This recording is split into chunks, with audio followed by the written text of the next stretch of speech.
સુરત ગ્રામ્ય પોલીસની એલસીબી ટીમે ઓલપાડ પોલીસ સ્ટેશનમાં પ્રોહિબિશન કેસમાં એક વોન્ટેડ આરોપીને પકડી પાડ્યો. સ્થાનિક ગુના શાખા એલસીબી અને સુરત ગ્રામ્ય જિલ્લા પોલીસની પેરોલ ફોલો સ્ક્વોડ દ્વારા એક મોટી કાર્યવાહી હાથ ધરવામાં આવી હતી. ઓલપાડ પોલીસ સ્ટેશનમાં નોંધાયેલા વિદેશી દારૂના કેસમાં વોન્ટેડ વિરલ ધનસુખભાઈ વસાવા, ઉંમર વર્ષ 27, રહે લેંડિયત ગામ, ફળિયું કોલોની, તહેસીલ માંગરોળ, સુરત જિલ્લા, તેને પકડી પાડવામાં આવ્યો. આ કામગીરી રેન્જ આઈજી પ્રેમવીરસિંહ અને પોલીસ અધિક્ષક રાજેશ ગઢિયાના માર્ગદર્શન હેઠળ હાથ ધરવામાં આવી હતી. તેમના આદેશ પર જિલ્લામાં ફરાર અને વોન્ટેડ આરોપીઓને પકડવા માટે એક ખાસ કામગીરી હાથ ધરવામાં આવી રહી છે.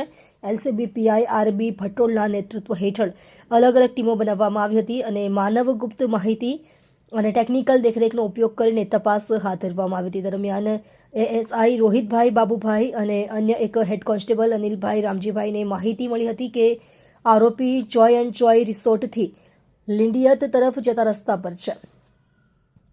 ટીમે તાત્કાલિક કાર્યવાહી કરી અને આરોપીની ધરપકડ કરી. પ્રાથમિક પૂછપરછ દરમિયાન આરોપીએ કબૂલાત કરી હતી કે તે ઓલપાડ પોલીસ સ્ટેશનમાં વિદેશી દારૂ રાખવાના કેસમાં વોન્ટેડ હતો. આરોપી વિરલ ધનસુખભાઈ વસાવા સામે કાયદેસરની કાર્યવાહી હાથ ધરવામાં આવી હતી. જોતા રહો શ્રમિકો કી આવાજ ન્યૂઝ ચેનલ. રિપોર્ટર શ્રીરામ સિરસાટની સાથે. શ્રમિકોને કોઈ પણ સમસ્યા હોય તો ઉધના 3 રસ્તા વિમલ ગાર્મેન્ટ્સના ઉપર ઓફિસ પર સંપર્ક કરવો.